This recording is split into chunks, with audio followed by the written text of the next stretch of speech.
It is not so much the lack of knowledge that harms us, but the false belief in what we know. Epictetus. Kids have strokes, and I don't think we talk about it enough. 1 out of every 10,000 children will have a stroke before they turn 18. There's a stroke incident rate of 2 to 4 per 100,000 children. Strokes and cardiovascular diseases are within the first 6 most common causes of death among children in the United States. Furthermore, the rate of occurrence is around 10 to 20%. It was 2 years ago when my sister Mila was diagnosed with having strokes. It was shocking. I was scared and maybe even a little angry. I was upset that I had never heard of children having strokes before. Nobody warned me of the signs, and I never would have thought that my family would be forever changed by one scan, one phone call, and one diagnosis. Mila has always been a rock star kind of kid. She's athletic, smart, and super popular. Every day after school, I hear her downstairs singing and dancing and hitting a volleyball, being slightly annoying as little sisters often are. We have never known Mila to be anything other than healthy. Over time, we saw little things like her vision changing, occasional headaches, differences in her fine motor skills compared to her peers, and some moodiness that had started to occur. All things we just classified as Milaisms or things that made Mila Mila. But after a medical adventure of twists and turns, my sister was finally diagnosed in 2023 as having a small blood vessel disorder of the brain. The small blood vessels were causing her to have strokes and were damaging her brain, and we didn't even know it was happening. We got the diagnosis and saw her scan showing that she has hundreds of white matter lesions throughout her brain. Watching my parents mourn the realization that my sister has a chronic condition was one of the hardest things I have ever witnessed. But during the mourning phase, I started doing my own research, trying to not only find answers, but also trying to help my sister in the future. I quickly discovered there is too little public education on pediatric strokes. This ignited a fire in me to not only continue growing in my knowledge of the subject, but also to spread that knowledge to others.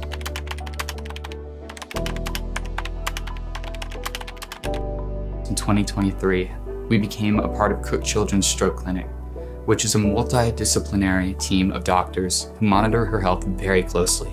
As we were asked questions by the team about Mila, we began to reflect and realize many of the symptoms were clearly there.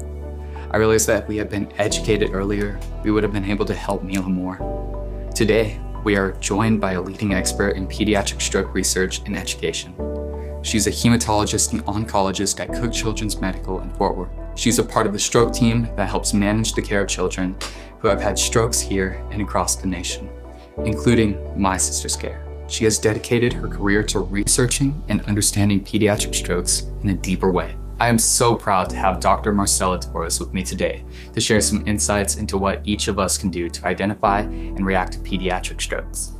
Dr. Torres, could you share some insights into what we should look for in pediatric strokes? So we have a mnemonic that we follow. We follow here BFAST. B for balance, E for eyes. If the eyes are not moving, right. F for facial. So if there's a facial asymmetry, a twist, and then A for arm, weakness of an arm, not grabbing the bottle, S for speech, slurred speech, words not coming out, and T for time to call 911. The biggest problem with stroke is the time to call 911 in children. Because in children, all the symptoms that I just said are very much overlooked. Yeah. It's like, oh, sit here, have a little bit of water, maybe you're just a little dry, or it's a toddler, and a toddler that is stumbling because there's a problem with balance, you're gonna say, well, she's stumbling. So that's where it's become very tricky in pediatric stroke, and that's the part that is a problem, the early recognition. So people don't say, oh, he's having a stroke. The first thing they're gonna say is he's dry, he's dehydrated, he has a fever,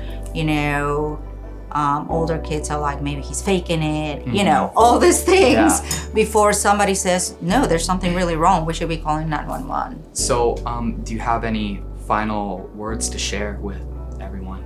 So I do think that early identification of stroke symptoms is the most important thing in children, in adults too, but in children is usually missed.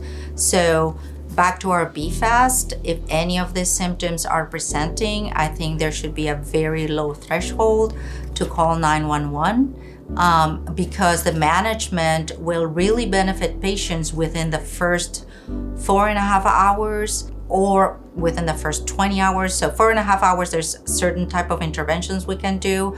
And within the first 20 hours even, we can do a lot of intervention. So we have to remember that when a stroke happens, the damage starts, but it can really expand, so we can really control it if we do early treatment. And instead of having a whole area like this affected by a stroke, we can have just a dot. Obviously, the consequences of the stroke are going to be minimized, and it's just maximum 20 hours that we have. So every minute counts in stroke. Thank you so much for all of these insights. I believe that pediatric stroke awareness and education, especially within our schools, will not only save lives, but will help limit the lasting effects that a stroke can cause. Our family is blessed to have a team of doctors who provide Mila with the best care she could ask for. We know that they make sure that she is fully taken care of with her condition in mind. Kids are resilient, and their brains can rewire. But it is early intervention and treatment that makes that possible. Now that we know what to look for, we know when Mila needs to be seen, and we can do it quickly. It is my hope that those watching this are now armed with the knowledge of what to do. If you ever find yourself facing a pediatric stroke at school, in public, or even in your home, and be the life changers you all are. I am convinced that knowledge is power. To overcome the past, to change our own situations, to fight new obstacles, to make better decisions. Ben Carson.